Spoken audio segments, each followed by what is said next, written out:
An SAS light is basically a check engine light, so you're going to usually notice something, your car is going to run rough or maybe not.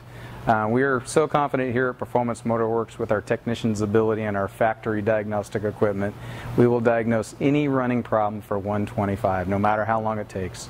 It takes us 2 hours, 3 hours, whatever, we will figure it out for 125.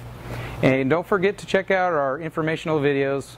We've got quite a few. If you need to reach us at 916-259-3931.